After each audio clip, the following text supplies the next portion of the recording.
Number 1 ہدایات اور number 2 شخصیات۔ ہدایات ان احکام کا نام ہے جو اللہ اپنے بندوں کو دے، شخصیات ان کا نام ہے جن کے واسطے سے دے۔ ان میں پہلی شخصیات کا نام انبیاء ہے، نمبر 2 اصحاب ہیں، نمبر 3 اس کے بعد محدثین، مفسرین، فقہاء، تابعین، علماء۔ یہ مکمل ایک کھیپ ہے۔ میں صرف عرض کرنا چاہتا ہوں، اب 3 شخصیات کا عنوان ذہن میں رکھیں۔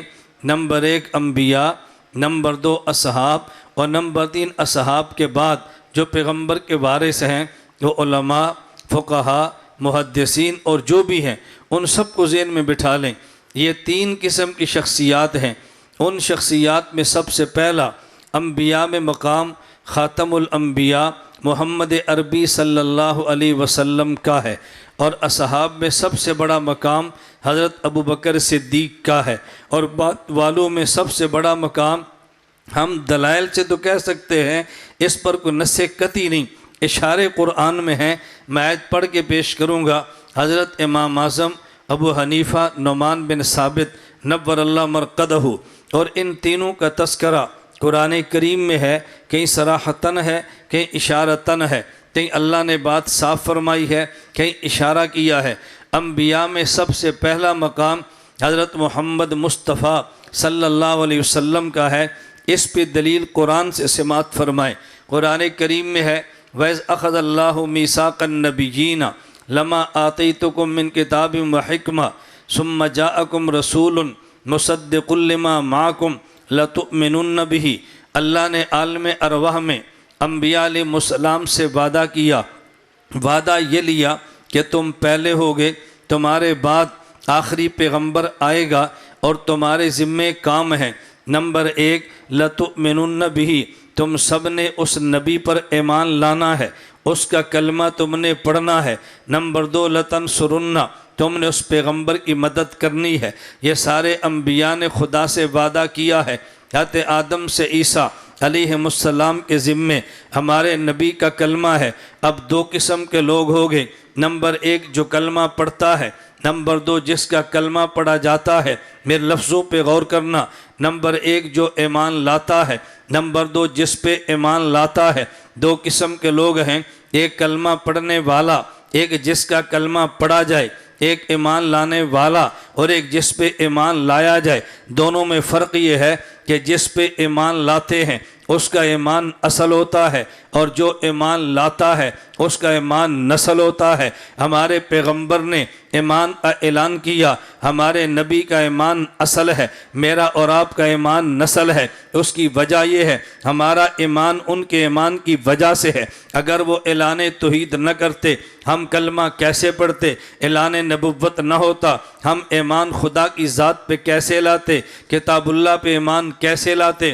ہم ایمانیات کو کیسے مانتے؟ تو جس پہ ایمان لایا جائے اس کا ایمان اصل ہے، اور جس پہ جو ایمان لائے اس کا ایمان نسل ہے۔ اور یہ بات تو ساری دنیا جانتی ہے کہ اصل اعلیٰ ہوتا ہے اور نسل ادنا ہے۔ اصل کا مقام زیادہ ہے، نسل کا مقام کم ہے۔ آدم سے لے کر عیسیٰ علیہ السلام ایمان ان کا بھی ہے، ہمارے پیغمبر کا بھی ہے، لیکن لَتُؤْمِنُنَّ بِهِ سے پتہ چلا ہمارے نبی کا ایمان اصل ہے، ان کا ایمان نسل ہے۔ اصل پہلے ہے، نسل بعد میں ہے، تو پھر یہ ماننا پڑے گا ہمارے نبی کا ایمان بمنزلہ باپ کے ہے، ان کا ایمان بمنزلہ اولاد کے ہے۔ باپ اعلیٰ ہے، اولاد ادنا ہے۔ اور میں اس پہ مزید بات عرض کرنا چاہوں گا، یہ تو آپ نے سنا ہے اور قرآن کریم میں پڑھا ہے، النبی اولیٰ بالمؤمنین من انفسہم وازواجہ امہاتہم، پیغمبر کی بیوی یہ مومن کی ماں ہے۔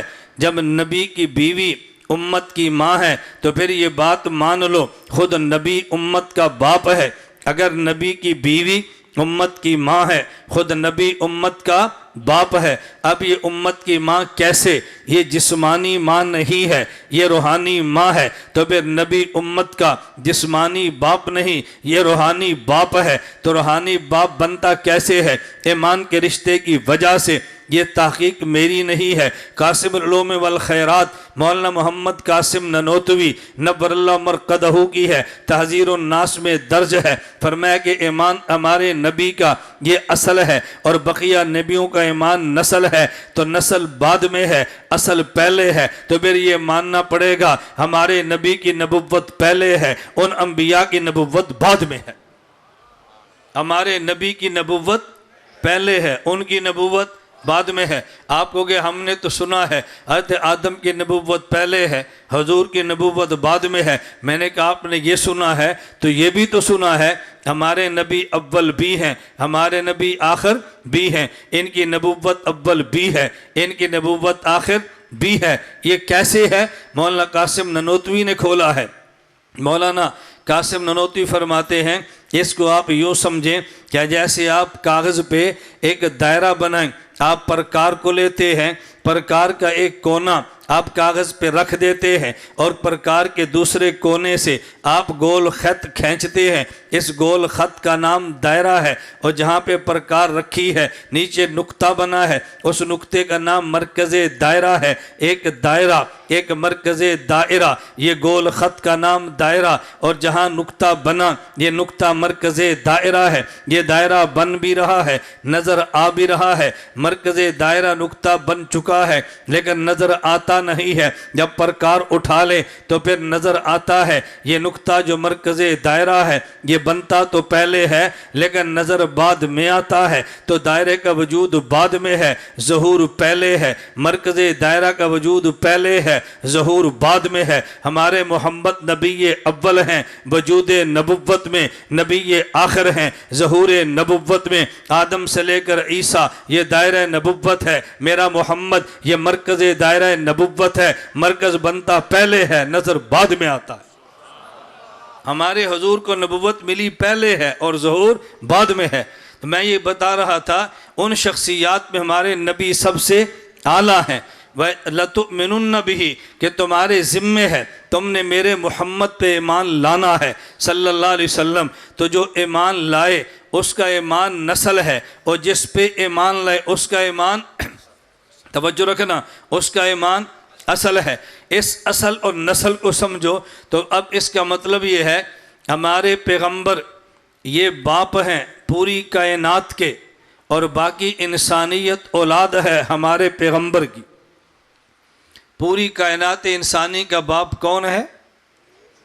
مجھے پتہ ہے آپ کو شک کیوں پڑ رہا ہے، آپ کس لیے کھل کے نہیں کہہ رہے کہ آپ نے حضرت آدم سنا ہوا ہے نا، اور میں نے بات دوسری کی ہے، شک تو پڑے گا آپ کو۔ شک کو دور کرنا ہمارے ذمے ہے۔ دیوبند کا کام عقیدے میں شبہ ڈالنا نہیں ہے، دیوبند کا کام عقیدے کے شبہ کو نکالنا ہے۔ ہم شبہات ڈالنے نہیں دیتے، شبہات کو نکالتے ہیں۔ جب بات توجہ سمجھنا، حضرت اکرم صلی اللہ علیہ وسلم پوری کائنات انسانی کے باپ ہیں، لیکن اگر جہت سمجھیں گے اشکال ختم ہو جائیں گے۔